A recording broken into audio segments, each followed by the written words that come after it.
पाकिस्तान में रहकर और हमारे हिंदुस्तान का है और उसके बाद गुण गाते हैं पाकिस्तान के।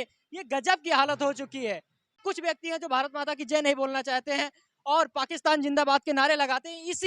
इसी देश में लग रहा है। ऐसा क्यों हो रहा है? इसी देश का हम खा रहे हैं, इसी मिट्टी पे रह रहे हैं और उसके बाद इसका विरोध क्यों? इसके बारे में क्या कहना चाहिए? इसके बारे में यही कहना चाहूँगा कि ये वो लोग हैं जो खाते हैं अपने बाप का और बाप कहते हैं पड़ोसी के वाले को, और हम बाप अपने बाप को ही कहते हैं।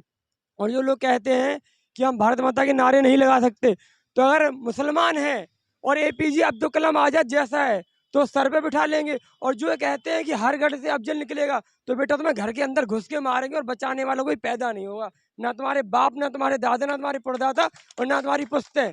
और अपने बारे में जानना है तो अपने 3 पुश्तों के बारे में पूछो, चौथी पीढ़ी रामलाल ही निकलेगी। तुम हिंदू थे और हिंदू घर वापस कर लो तो अच्छी बात है, वरना कराना कहते हैं हम बहुत अच्छे से जानते हैं। और विपक्ष की तरफ से सर ये बात आई है कि विपक्ष की तरफ से भी कुछ दिन पहले ये चीज आया है कि सनातन को वायरस बताया गया, इसको खत्म करो। इसके बारे में आपका क्या विचार है?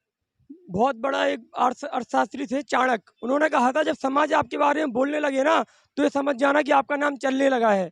और आज की डेट में है कि भले ही मोदी जी ने कचरा साफ नहीं करा हो, लेकिन कचरा पूरा इकट्ठा कर दिया है और 24 में कचरा उठा के गंगा मैया फेंकना है और सीधा बंगाल की खाड़ी में जाके गिरेगा और राम नाम सत्य हो जाएगा।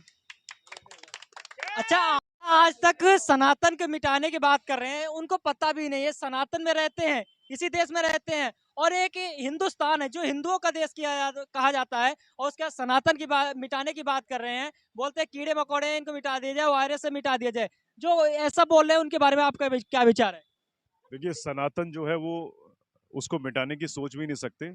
हजारों करोड़ों वर्ष पूर्व कई लोगों ने कोशिश की, बहुत सारे संगठन पैदा हुए। मुगलों का शासन आया, उससे पहले उसके बाद ब्रिटिश शासन आया, उसके बाद और भी लोगों का शासन आया, लेकिन सनातन पहले भी था, आज भी है और अडिग खड़ा हुआ है। तो ये इनकी एक कहते हैं कि इनका एक एजेंडा है और इस बात को इनके दिमाग से निकाल देना चाहिए कि ये कभी खत्म नहीं हो सकता। जितना ये लोग कोशिश करेंगे उतना वो बढ़ता है। सनातन का मतलब क्या होता है? सनातन का मतलब होता है सन और प्लस तन। मतलब वो एक ऐसी चीज जो सबको एकजुट में एक सूत्र में पिरोता है, वो सनातन है। अच्छा, कभी कभी कर्नाटक से ये बयान आते हैं, अगर हम सब अगर हिंदुत्व की बात करते हैं, वह कोई भी व्यक्ति हो, उसको बैन करो। जैसे बजरंग दल है, वो ऐसी बात उनको बताते हैं कि आतंकवादी है। बजरंग दल को बीच में बताया गया था अभी आतंकवादी, और उनको बैन करने की बात कही गई थी। वहां से जो विपक्ष थे उनकी तरफ से बैन करने की बात कही गई थी कर्नाटक से कि बजरंग दल को बैन करो। बजरंग दल ऐसा कार्य है जो कि गरीब असहाय जो लोग होते हैं उनको ब्लड डोनेशन करना और तमाम अपने हर संभव की तरफ से मदद करता है। उसके बाद बजरंग दल को बैन और आतंकवादी जो बताते हैं उनके बारे में आप क्या कहना चाहेंगे? देखिए, हमेशा से जो विपक्ष रहा है ना, वो एक एक धुरी पे काम करता है।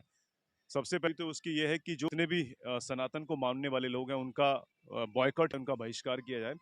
और 1984 में मैंने बोला है कि जब देश का बंटवारा था तो वो धर्म के आधार पे हुआ था, धर्म पे देश का बंटवारा हुआ था। और ये जो हमारा भारत है, ये हिंदू राष्ट्र था और हिंदू राष्ट्र है और राष्ट्र रहेगा। 1984 में जो अभी कांग्रेस जो विपक्ष में है, उसने एक संविधान में एक संशोधन करके एक लाइन को जोड़ दिया था कि यह धर्मनिरपेक्ष राज्य है। और अ, इस वजह से लोग आज कहते हैं ना कि धर्मनिरपेक्ष चीजों को अपनाते हुए आ रहे हैं। वास्तव में इसकी जो आत्मा है वो धर्मनिरपेक्ष नहीं है, ये एक हिंदू है। और बजरंग दल जो है, आप अगर उसका रिकॉर्ड देखते हैं उसमें देखेंगे आप कि जब भी कुछ ऐसा आती है, आपदा देश आती है, तो सबसे अग्रणी है वो। चाहे वो कोई किसी तरह का राष्ट्र आ गया या कोई बाढ़ आ गई या कोई अभी जैसे कोरोना काल में बजरंग दल के लोग उतरे थे सड़कों पे, उन्होंने बहुत सारे लोगों को ऑक्सीजन मुहैया कराई।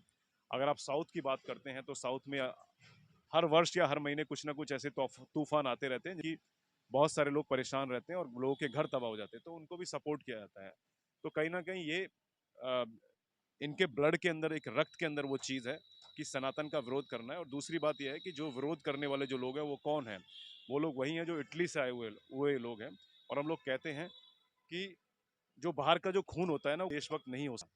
तो वही बात है, ओपोजिशन में बैठे जो लोग हैं वो एंटी माइनो जो है सोनिया गांधी, उसका दूसरा नाम है, उसके जो साथ के जो लोग हैं वो सारे ब्लड उनका जो बाहर का है। जैसे बात एक बात और है कि ये सब पहले तो रहेंगे, अगर बीजेपी में रहते हैं यही कार्यकर्ता कुछ लोगों का है, ये बीजेपी में रहेंगे। अगर वो बीजेपी में रहते हैं तो उसके बाद फिर वो राम राम चिल्लाते हैं और उसके बाद जैसे ही वहां पे सपा में चले जाते हैं तो उसके बाद राम को गाली देते हैं। इनके बारे में आपका क्या विचार है? ये सब देखिए सगुफे इन लोगों के लिए, ये राजनीतिक एक षड्यंत्र है। इनको पता है कि हमें किस मंच पे क्या बोलना है और किस मंच से जो है राजनीति की जानी चाहिए। अभी जैसे एक हालिया उदाहरण है आपका, ओम प्रकाश राजभर का नाम आपने सुना है, पहले वो सपा में थे, उन्होंने खूब बयानबाजी की, हिंदुत्व के विरोध में खूब राजनीति करते थे, लेकिन जैसे ही उन्होंने पाला बदला बीजेपी में आए तो उनकी जो भाषा है वो बदल गई। अब वो सनातन का भी समर्थन करते हैं, श्री राम के जयकारे के नारे लगाते हैं, और जो रामायण की प्रतियां जलाते हैं उनके खिलाफ भी वो बोलते हैं। तो इनका कहने का मतलब ये है कि इनका कोई स्वाभिमान नहीं है, इनका कोई जमीर नहीं है, इनको सिर्फ अपनी राजनीति को सेट करना है और उसी को लेके आगे बढ़ना है। जो सनातन को खत्म करने की बात कर रहे हैं उस बारे में आपका क्या विचार है? जो सनातन को खत्म कर बात कर रहे हैं उनको ये सोचना चाहिए कि जिस देश में मैं रह रहा हूँ उसी देश में रहकर और ऐसी बातें करना, मैं ऐसे लोगों का तो खंडन करता हूँ और ऐसे लोगों को बहिष्कार करना चाहिए, समाज को आगे आकर और ऐसे लोगों को सबक सिखाना चाहिए। जैसे कि साथियों मैंने यहाँ पे चर्चा की, सनातन के बारे में चर्चा की, और आप सबने देखा। आप सब क्या कहना चाहेंगे इन लोगों के लिए जो इसी देश में रहकर और देश का विरोध करते हैं? इनके बारे में आपका क्या विचार, कमेंट बॉक्स में अपने हिस्से की राय रख सकते हैं। नमस्कार, जय हिंद।